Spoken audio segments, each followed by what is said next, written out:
తెలంగాణలో BRS BJP మధ్య బంధం బలపడుతోందా? పార్లమెంట్ ఎన్నికల్లో కమలంకు సహకరించిన కారు పార్టీ ఆ తర్వాత కూడా అదే పంతాను కొనసాగిస్తోందా? ఆదిలాబాద్ మున్సిపాలిటీలో బీఆర్ఎస్ బీజేపీ మైత్రి దేనికి సంకేతం? ఇక్కడ రెండు పార్టీల ముఖ్య నేతల మధ్య అనుబంధం నిజమేనా? కారు కమలం పార్టీలు ఏకమై కాంగ్రెస్ను దెబ్బ కొట్టడంపై ఎలాంటి చర్చ సాగుతోంది? అతి విశ్వాసమే హస్తం పార్టీకి నష్టం చేసిందా?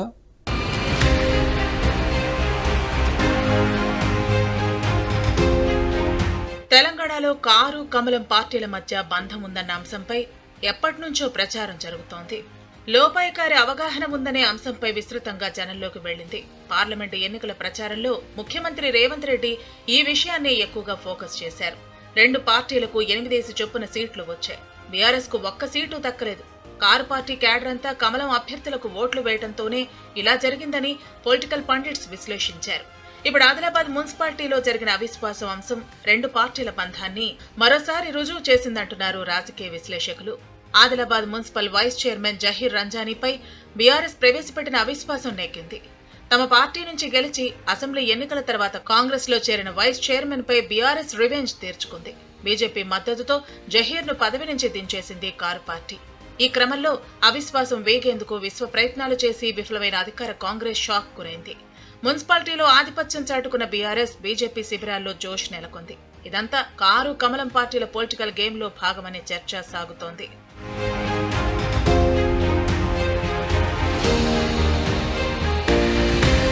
వాస్తవానికి మరో 6 నెలల్లో మున్సిపల్ పాలక వర్గాల పదవీ కాలం ముగియనుంది. ఇప్పుడు పదవిలో నుంచి దిగిన వారికి, కొత్తగా వచ్చే వారికి రాజకీయంగా ఒరిగేదేమీ లేదు. అయినా బీఆర్ఎస్ పంతానికి పోయి మైనార్టీ వర్గానికి చెందిన వైస్ చైర్మన్ ను పదవి నుంచి దించేయటం, ఇందుకు బీజేపీ సపోర్ట్ చేయడంపై భిన్నాభిప్రాయాలు వ్యక్తమవుతున్నాయి. అవిశ్వాసం నెగ్గేందుకు కమలం పార్టీ మద్దతు తీసుకోవడం ద్వారా బీఆర్ఎస్ మైనార్టీల్లో ఉన్న పట్టును చేజార్చుకుందన్న వాదనలో ఉన్నాయి. ఇక గతంలో జరిగిన అన్ని ఎన్నికల్లోనూ ఇక్కడ బీఆర్ఎస్ నేత మాజీ మంత్రి జోగు రామన్నకు మైనార్టీలు అండగా నిలిచారు. 2023 అసెంబ్లీ ఎన్నికల్లోనూ మిగతా నియోజకవర్గాల కంటే ఎక్కువ మైనార్టీ ఓట్లు ఇక్కడ రామన్నకే పడ్డాయి. ఇలాంటి పరిస్థితుల్లో 6 నెలల్లో ముగిసిపోయే మున్సిపల్ వైస్ చైర్మన్ పదవి కోసం రామన్న అనవసరంగా రిస్క్ చేశారన్నది పొలిటికల్ సర్కిల్స్ లో టాక్. అయితే వైస్ చైర్మన్ తమ పార్టీకి ద్రోహం చేయటమే కాదు, అవినీతి పరుడని, అందుకే అందరి మద్దతుతో అవిశ్వాసం పెట్టామన్నది కారు పార్టీ నేతల వాదన.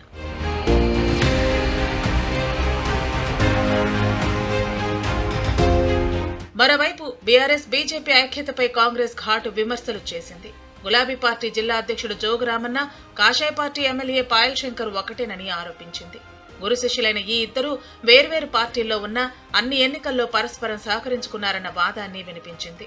పురపాలక ఎన్నికల్లో జోగురామన్న కొడుకు ప్రేమేందర్ ను మున్సిపల్ చైర్మన్ చేయటం వెనక బీజేపీ నేత పాయల్ శంకర్ సహకారం ఉందంటూ కమల నేతలు అధిష్టానానికి ఫిర్యాదు చేసిన విషయాన్ని హస్తం పార్టీ నేతలు గుర్తు చేశారు. అంతేకాదు ఇక్కడ బీఆర్ఎస్ బీజేపీ పొత్తుపై car party working president KTR, BJP రాష్ట్ర అధ్యక్షుడు కేంద్ర మంత్రి కిషన్ రెడ్డి మాట్లాడుకున్నారని లోకల్ టాక్. భవిష్యత్తులో రాష్ట్ర స్థాయిలో రెండు పార్టీల మధ్య పొత్తుకు ఇది సంకేతమనే చర్చ సాగుతోంది. బీఆర్ఎస్ పార్టీ బీజేపీలో విలీనానికి Adilabad municipal vice chairman Zaheer పై ప్రవేశపెట్టిన అవిశ్వాసం అంశంలో పార్టీలు పరస్పరం సహకరించుకోవటమే ఇందుకు నిదర్శనమంటున్నారు కాంగ్రెస్ నేతలు.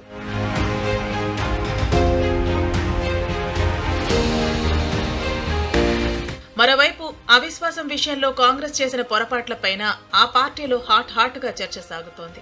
అధికారంలో ఉండి కూడా పార్టీలో చేరిన ఇతర పక్షాల కౌన్సిలర్లను కాపాడుకోలేకపోవడాన్ని కొందరు తప్పు పడుతున్నారు. ఉన్న కౌన్సిలర్లను తమ వారి సొంతం చేసుకోకపోవడంతోనే అవిశ్వాసం నెగ్గిందన్న అభిప్రాయాన్ని వ్యక్తం చేశారు. బీఆర్ఎస్ బీజేపీపై విమర్శలు చేయడం కంటే ముందుగా సొంత పార్టీలో జరుగుతున్న పరిణామాలపై కాంగ్రెస్ నాయకత్వం దృష్టి పెట్టాలని కోరుతున్నారు. ఆదిలాబాద్లో ఫ్యూచర్ పొలిటికల్ పరిణామాలను పరిశీలించాల్సి ఉంది.